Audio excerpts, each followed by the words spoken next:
Hi, I'm Ida Sidhu, and I'm the Managing Director of a different booklist cultural center, the People's Residence, located at 777 Bathurst Street here in Toronto. The People's Residence is a home to the arts, culture, and entrepreneurship. We are particularly proud of this partnership with the Schulich School of Business as we present the Black Youth Entrepreneurship eCampus Ontario project. Today, we will be presenting business as a source of social good. And when we think of business, we think of numbers, we think of finance, we think of profit, we think of margins. But in the world that we live in today, where corporations are even more invested in communities and seeking new ways to collaborate and to partner, business as a source of social good is very embedded in that conversation.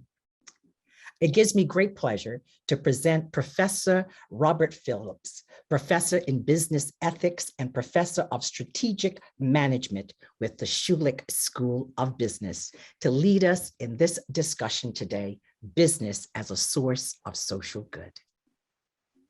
Thank you, Ida. I suppose that if you are at the People's Residence, does that make this the People's Zoom, perhaps? But it is a pleasure to be here and lovely to see all of your faces. So today I am tasked with speaking about business as a source of social good.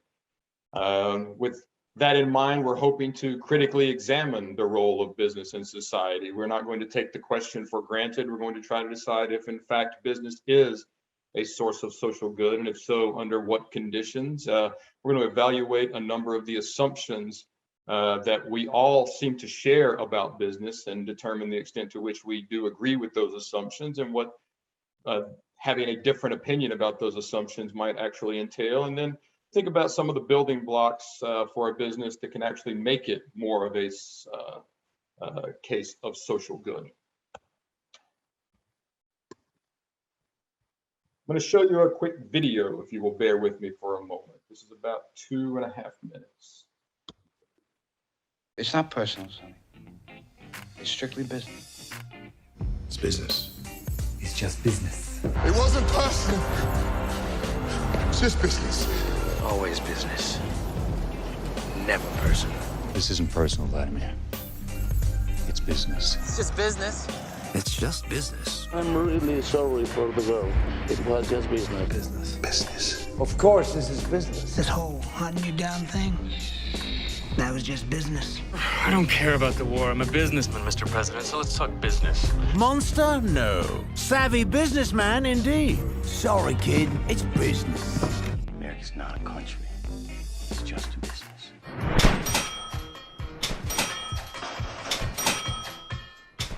Welcome to Out of Frame.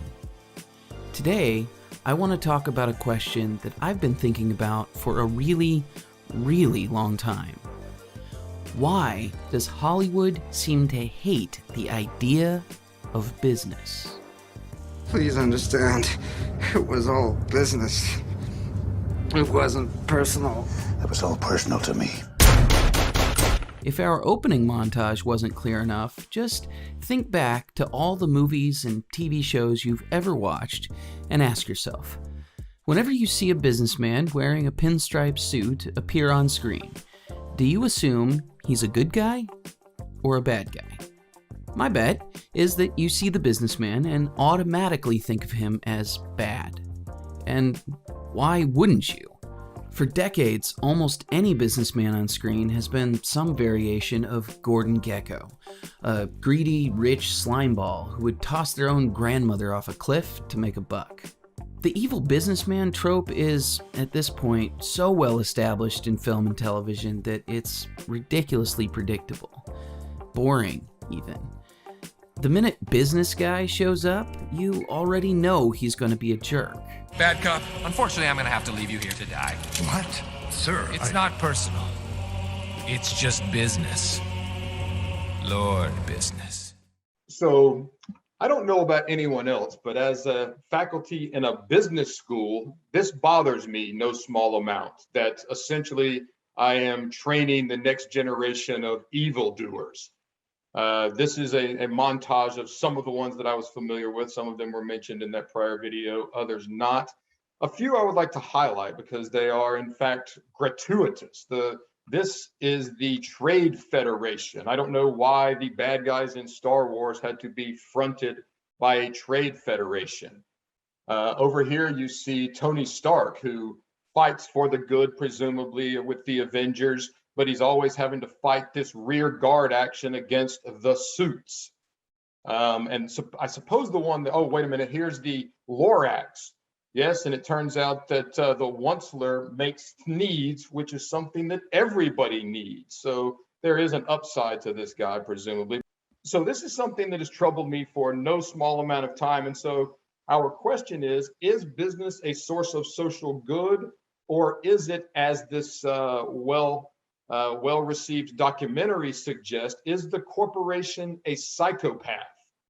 If you listen to the 3 hours of this documentary, and then there's a follow-up documentary from last year as well, and it provides some evidence to the effect that the corporation is in fact a psychopath. My supposition is that while some corporations are psychopaths, just as some people are, that does not imply that all corporations are psychopaths.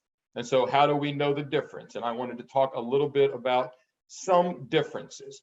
So let's talk about business as a bad guy in the movies, right? Why is business always the bad guy?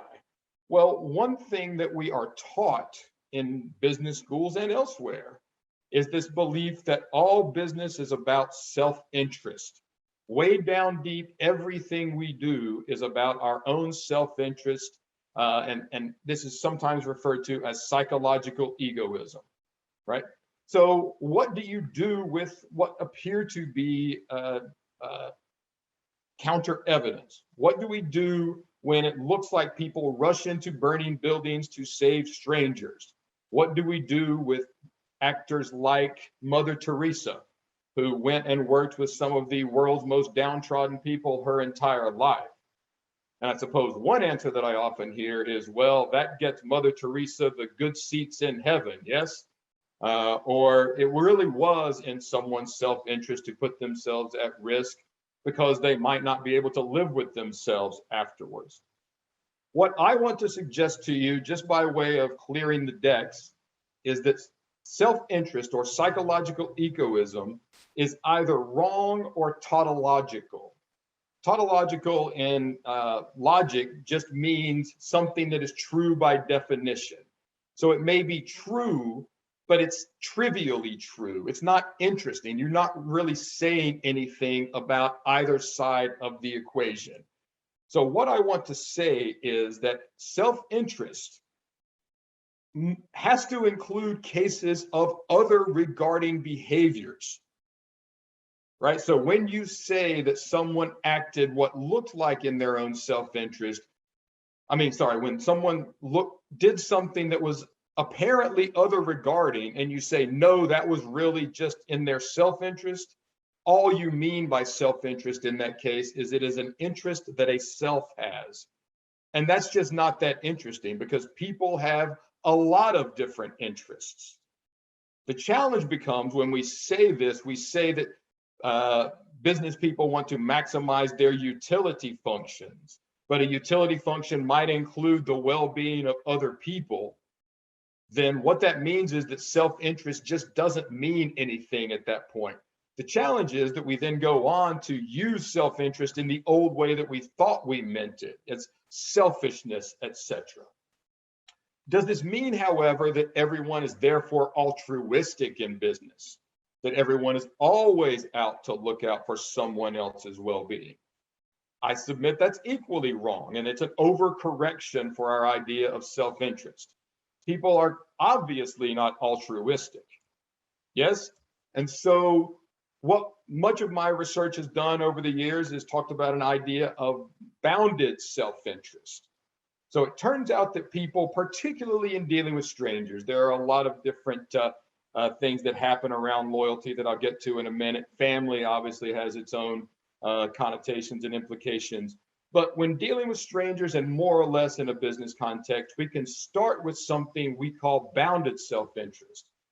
That is, I'm self-interested, but my self-interest is bounded by norms of reciprocity, norms of fairness.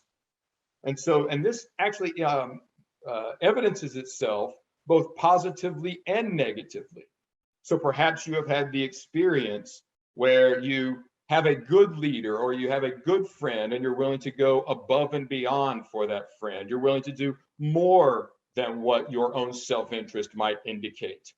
That's an example of what we call positive reciprocity, right? We're not just doing tit for tat, one for one. We might actually work harder for a good boss or show up early for someone whom we respect. Interestingly, however, there's also negative reciprocity, and I would refer back to some of the movies here. If you've ever cheered when the bad guy got their just desserts, this is an example of negative reciprocity. And so just as to begin our conversation, I want to suggest that there is a level of self-interest within business, and this sometimes can be a challenge for business as a force for social good, but that it is not as self-interested as oftentimes we have been led to believe or what we think of when we hear the term self-interest. What we saw then in the video montage was people saying it's just business, it's not personal. And to me, this is one of the biggest canards, one of the biggest lies in our assumptions about business. It can be business, but it's not just business. It's always personal, because this is where we spend an enormous amount of our time and energy and emotional space is in our business lives. To me, business ethics course, as the way I teach it, I'm not going to be able to turn sinners into saints. That's not the game anyway. The challenge I find is that when we arrive in business, what is it that we sometimes hear in objection to a business ethics class? What is this guy going to teach me about ethics? I learned everything I need to know about ethics from my parents and my local community. And of course that is true, but as one of my colleagues likes to say, I learned my ethics at my grandmother's knee, but she didn't know much about off-balance sheet transactions. And what this implies is that there just are things that come up, issues that arise, dilemmas that occur in the context of your life as a business leader or as a member of an organization that simply don't come up at your parents' house all that often. Some of the things that are most challenging have to do with divided loyalties, for example. So what do we do when we have a conflict between, say, marketing and engineering? What do we do when we have a set amount of resources to allocate, but only so much can go to so many people? So it would be psychopathic, as we pointed out a moment ago, for a company to care about all and only itself, or for the individuals within the company to care about all and only themselves. So to me, the important thing to remember here is that it has to be personal, because organizations just are full of people. They are people all the way down. And so it turns out that some people are more or less powerful. Some people are more or less greedy. And in fact, I have an interesting story from some of my research about this last bit. So we were conducting this research about bounded self-interest. And one of the things that we have to go through in academia is this process of peer review. And we kept getting from other professors, other researchers, we continued to get this suggestion that, well, yes, people care about fairness and people care about reciprocity, but what about CEOs? And we couldn't really figure out what that meant because presumably at some point in their elevation throughout the organization, our CEOs and top leaders somehow just psychologically different from everyone else. I think that goes too far, but there is some evidence to suggest that the sorts of things that made people successful, the sorts of things around empathy, some of our human emotions actually start to dissipate as we get higher in the organization. Perhaps it is because we have too many people telling us yes all the time. But the point is that not everyone is, and not everyone has to be. And so what does all this mean then? I want to share another study that I find fascinating, particularly as regards teaching ethics to adults, or teaching about ethics to adults, discussing these things. In addition to just getting better at talking about ethics, which I think is a big hurdle for a lot of people. It's a big hurdle to oftentimes when somebody criticizes an ethics decision, it's not like saying you are bad at shooting free throws, right? What kind of insult is that? You know, some people are good, some people are bad. But when you say someone is bad at ethics, it's hard to not take that personally, right? But again, the other thing about ethics is, you know, are my ethics already set? And so that's where I want to share this idea of the end of history illusion. So I would ask the students then, first of all, and we can come back to this as well. Are you the same person that you were 10 years ago? Even before that, there was a study in the journal Nature where they asked several thousand people, are you the same person today that you were 10 years ago? And most people across demographics, across all kinds of different controlling factors said, no, you know, 10 years ago, you know, I've grown, I've evolved, I've changed, I'm different now. Funny enough, though, they asked several thousand other people, will you be the same 10 years from today as you are today? And that's where it gets interesting, because people say, oh yeah, for sure. You know, this me right here, this me, I've got it on lock now. There's no doubt that I will be the same person 10 years from now that I am today. And that's a curious finding to me, because when it comes to talking about becoming better and becoming more familiar with thinking about ethics in an organization and across organizations, who you are going to be 10 years from now just is a function of the people you are surrounding yourself with.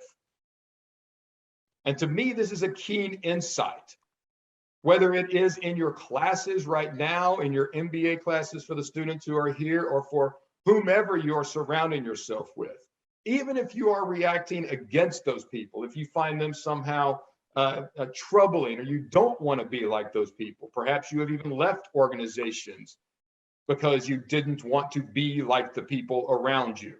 And I think that this is a good way to think about it, because to me, thinking about business as a force for social good just is, who am I surrounded by, and what are these people turning me into? And what am I, in fact, turning them into? What kind of force am I having on this organization and the people in this organization? And so if you ask me, to what extent is business a force for social good? I would say business is a tool. Business and organizations are artificial, not in some unnatural way, but just in the sense that they are created by us and for us. So business is a source of whatever we make it, whatever you make it, whatever we make it together. That's what business is a force of. I don't want to sugarcoat this. I don't want to be overly grandiose. I don't want to be overly cynical about the role of business. What I can say is that business is one of the most powerful forces in the world today. That, to me, is the main reason why business people are the bad guys in movies, is because it's unambiguous that business is an enormous social force. You just have to look around all of the major cities all over the world. You can see business emerging as a force. So to the extent that it is a powerful institution, that's why they are the bad guys. That's why they are the powerful people. It doesn't have to be that way. Business is going to be, once again, to reiterate, whatever we make it. So are there any questions from anyone?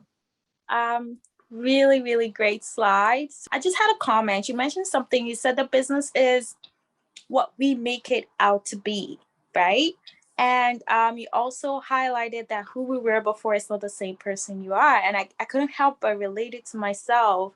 I remember right out of my university, I was very timid, didn't like to talk much, started working in the corporate world, and within 2-3 years I could see a huge shift in my behavior, right? And now, like, you know, it changed dramatically, but that was mainly due to the culture of the place that I worked at. So now my question is, business as a social good depends majorly on the culture of the work environment and what is acceptable by people. And that's why you see a lot of people have bad, like the investment bankers have a lot of bad rep, because the culture there is very cutthroat. Everyone, it's like, that's what it is. Would you say that that's the reason why Hollywood always portrays businessmen that way? Because the culture that they portray for their business is majorly, I just want to make money no matter what. And if that culture is what is being portrayed to the audience, then they tend to look like the bad guy. Yeah, no, I think you're exactly right. This is why I was hesitant to give a full-throated endorsement of the idea that business is always a force for social good, because I think that ignores the fact that there are bad actors, and many of them do find their way into businesses and find their way into the tops of businesses. I have had some awful bosses before, right? And I don't work in those places anymore because, to your point, you will either adapt and become more like those people, or you would have to leave, or you would be constantly of two minds. And I think that we sometimes accidentally encourage this schizophrenia because we believe, and even sometimes tell each other, that you have to leave your personhood at the front door of business, that you're not supposed to bring your full-throated individuality into the business. You are a cog in a machine for many when you come through that door. And that's the part where I think that's where we make the mistake, both as a boss, where we assume that our colleagues are coming in and being empty vessels, or actively embracing and engaging and embodying that assumption. A lot of what we believe about business is self-fulfilling. I think, for example, this idea that we are all self-interested is self-fulfilling. If I believe that you are narrowly self-interested and always looking out for number one, I'm not going to be the sucker that somehow cooperates with that person. But now when I walk in uncooperatively or even opportunistically, you see me acting that way, then you act self-interested because you saw me acting that way. And now I say, aha, I was right all along. You were self-interested, even though I, to some extent at least, created that situation for both of us. So to me, I think you're right that's probably why a lot of the business people are portrayed as bad. And the irony of all of this is that movie studios are businesses. They are. So it's almost this self-loathing among everyone involved in this activity. And right. So, as I am wont to say, some of my best friends are business people. Right. And I think that, some of them are kind of jerks and some of them are good people. And I would encourage anyone, to me, if you're coming to get an MBA or getting education, very often, I don't want to put anyone on the spot, but often this is because you have in mind to change careers.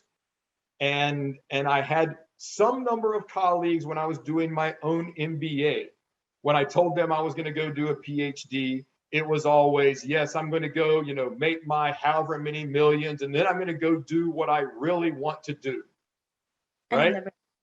Yeah, and you anticipated it precisely, Ashley. They, if you wanted to predict how many of them, and some of them have done quite well indeed, right? They made at least what I think they were expecting to make when they uttered that statement. but I don't know that any of them have gone on to do what they really wanted to do at that time. And a lot of this is golden handcuffs, right? A lot of it is you just get used to a certain lifestyle and oftentimes going to do what you really wanted to do, what is expensive and would involve a change in lifestyle. I think it's deeper than that, though. I think you start to believe the hype. You become the person just temporarily that you weren't going to be. And a few years down the road, lo and behold, you are that person, right? You have become, because they start to tell you how investment banking is, a source of God's work. I think was what I heard the Goldman Sachs CFO say, right? And in some cases that can be true. In some cases, I think less so. But my more general point is just the one about that end of history illusion I was mentioning. The truth is, if you don't want to become just like the person interviewing you in your organization, you should run, because you will be co-opted or you will be miserable. That's just life. And so the idea that we are the same person 10 years from now that we are today ignores the evidence that we are not the same person today that we were 10 years ago. And it's vital to surround ourselves with people who share our values, and that we bring those values explicitly to bear in the workplace, where we spend a third or more of our lives, and certainly half of our waking hours. We have to be better at talking about values. Ethics and values is one of the greatest coordinating mechanisms in the history of mankind, right? It's right up there with supply and demand, market forces, and just brute physical force. These things will coordinate people's activities, no doubt, but just agreeing on why we're here, agreeing on what we stand for, and more or less agreeing on what we won't do for the sake of profit, for the sake of organizational goals, is enormously coordinating.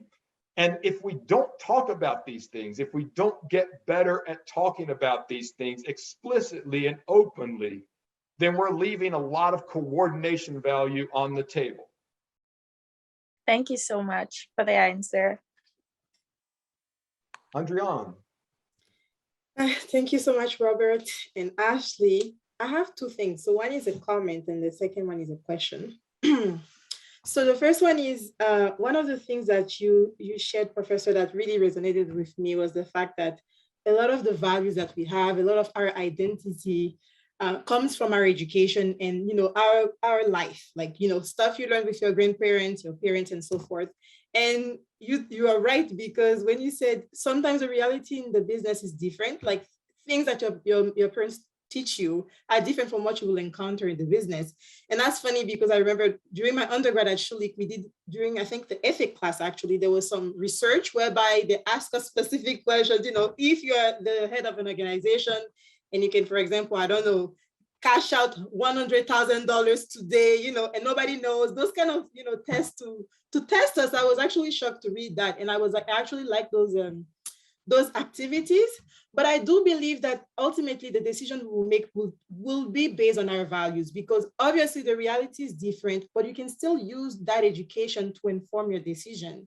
And that's why I really like what you just shared right now about the fact that we really need to know what we are here for, what we stand for, and then what we will not do. What are the lines we will not cross? So that really resonates with me, and I will take it home today. And the other thing I had was a question for you.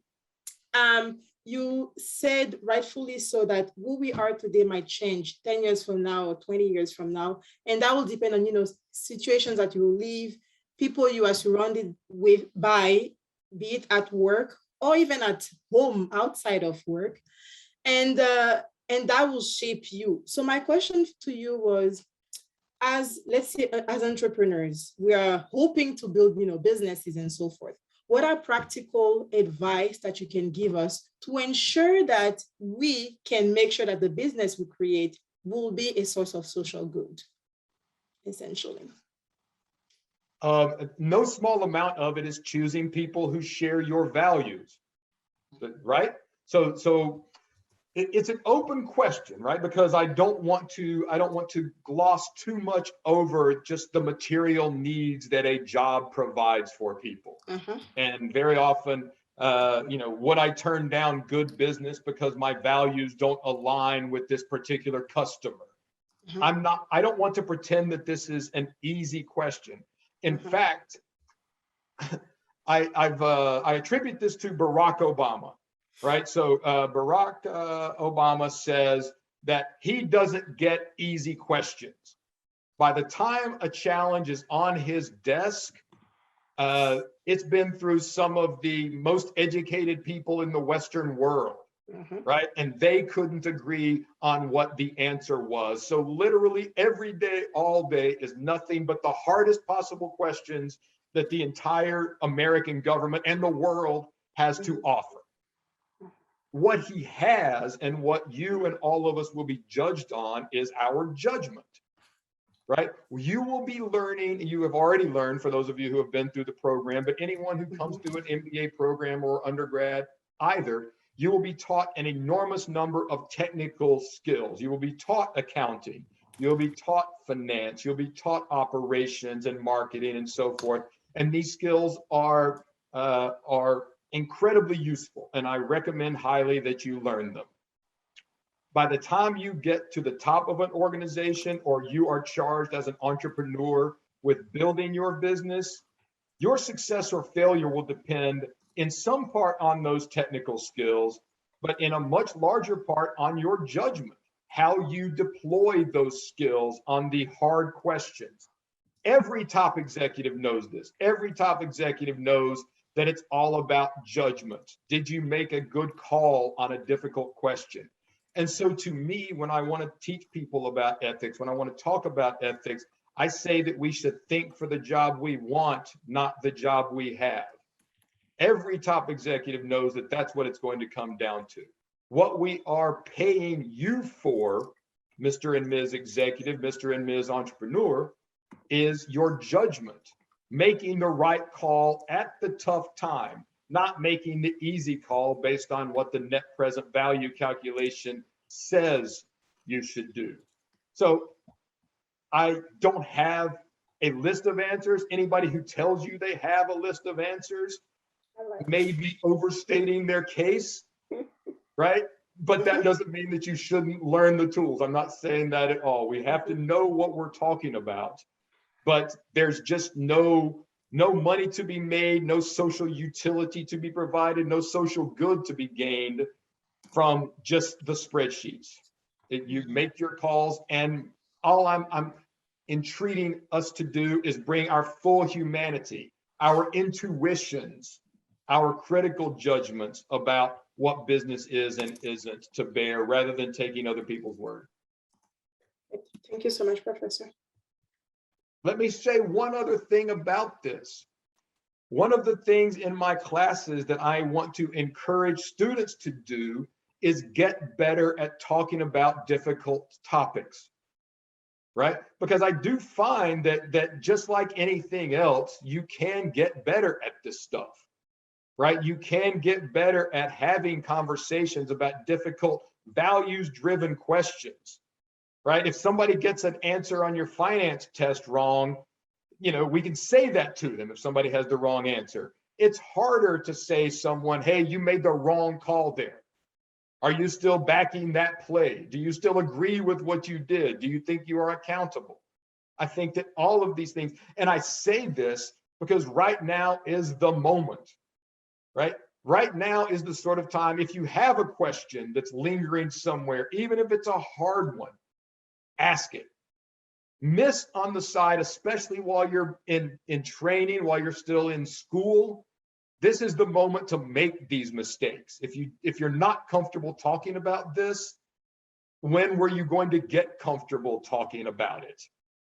Right? The only way through this is to practice, to ask the hard questions that you two are asking.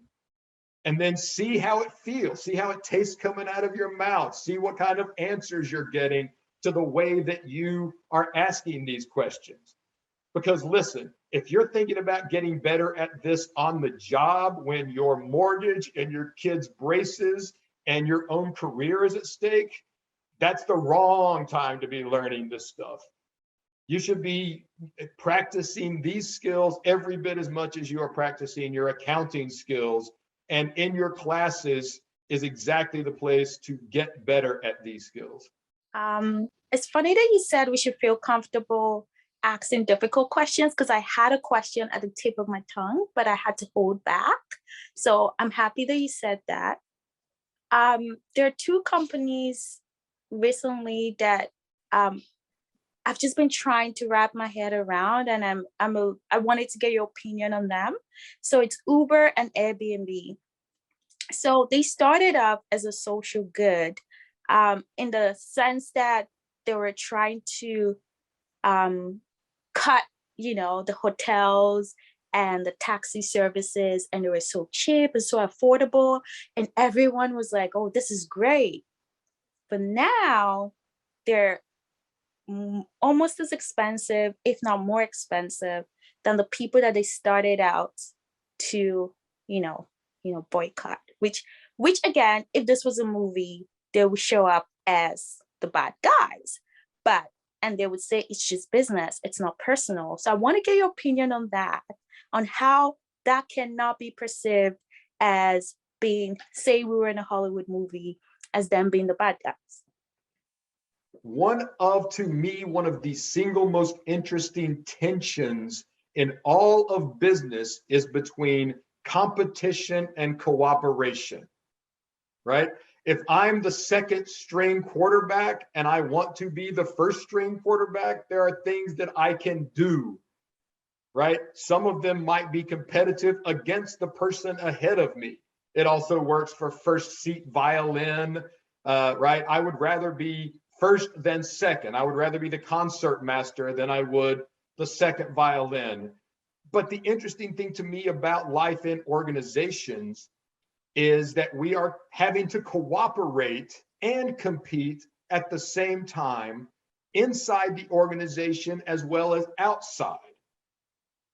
For historical reasons, we often treat our relationships with our customers, our suppliers, our employees antagonistically, right? Sometimes when you have these union things like we have with John Deere going on in the States right now, it looks pretty antagonistic, as if the corporation is competing against its employees.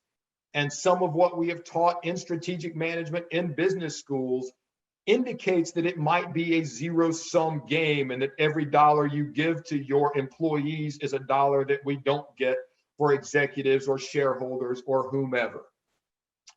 I say this just in general because I think it's one of the most interesting tensions that we have to think through in our life as business. Is what we're doing a competitive endeavor or a cooperative endeavor? But to your specific point about Uber and Airbnb, I think this presents I've talked about them before elsewhere, because they represent, in some ways, they are identical, right? It's supposed to be a platform-based company, right? So it's the technology that they are selling. But what we have seen over the last years is that one of them seems to recognize the community element more so than the other. I think Uber's getting better, but in the early days of their founder, it looks like they were trying to squeeze the very most they could out of their employees and keep it all for themselves. And part of what this meant was taking an adversarial relationship with their governments. All around the world, Uber was just going to kick dirt in the face of the government and say, make me.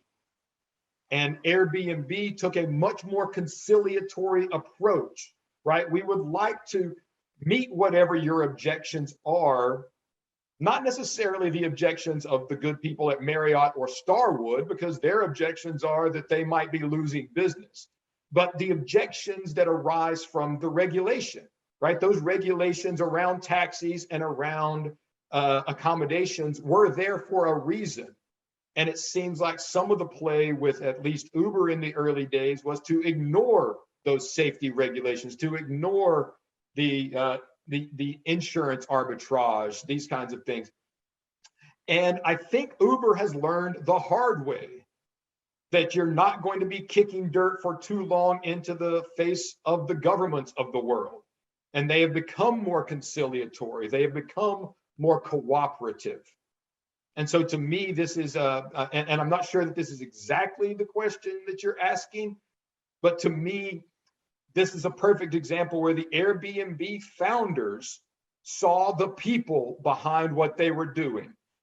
Now, I'm not saying that they get it right every time. I would refer back to my comments about judgment, right? I'm not saying that they get it right 100% of the time, but Airbnb seemed to recognize earlier that there are human beings in this thing. And in fact, as I said, it's people all the way down.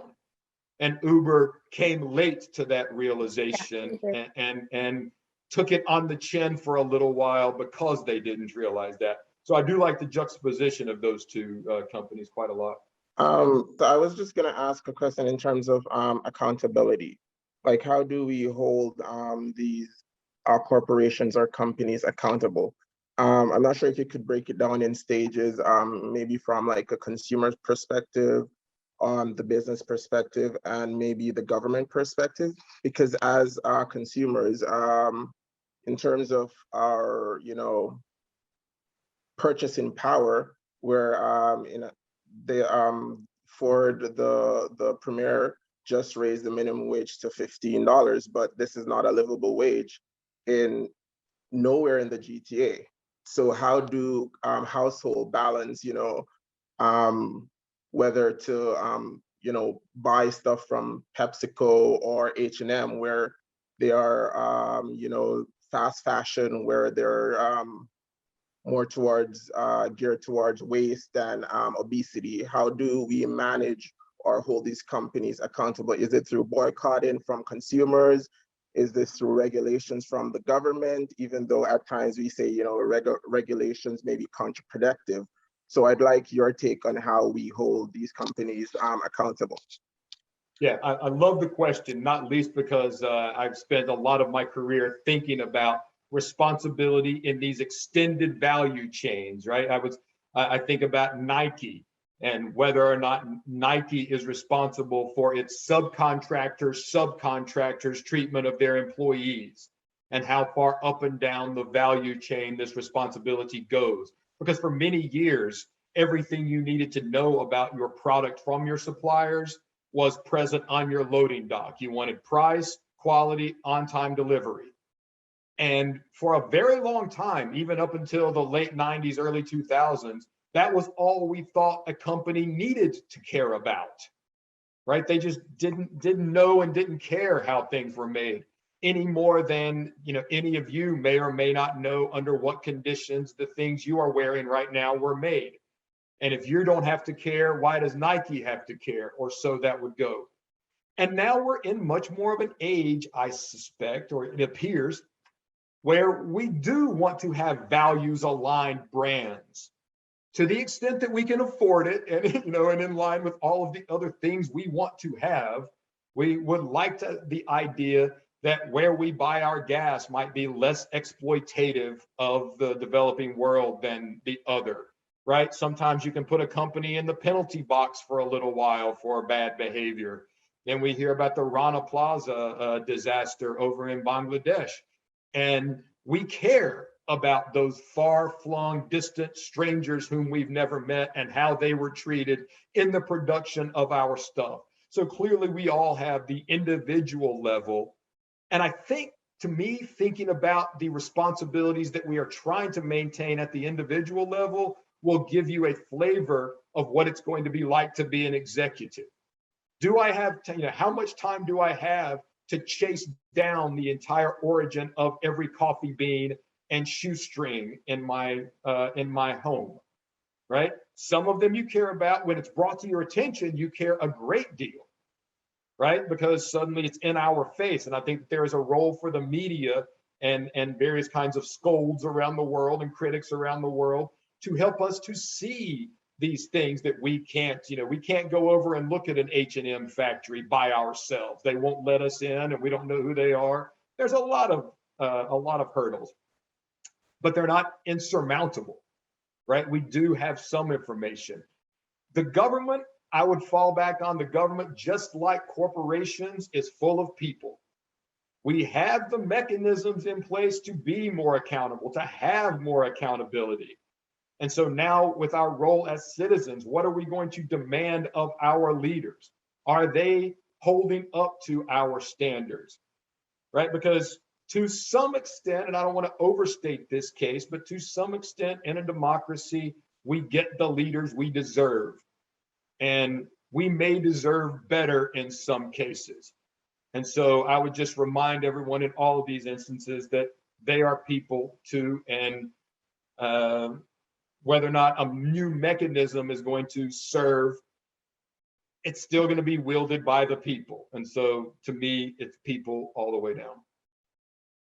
So thank you, Professor Robert Phillips, for your insightful presentation. Thank you too for challenging us to engage in courageous conversations, to ask the awkward questions, to ask the obvious questions and the hard questions. So thank you for your insight and your challenge to us as we go forward and we think about business as a source for social good. Thank you also to all the students too for your critical questions. Boy, we could see that you were critically thinking and the questions were really, really, really insightful. So thank you all for your participation.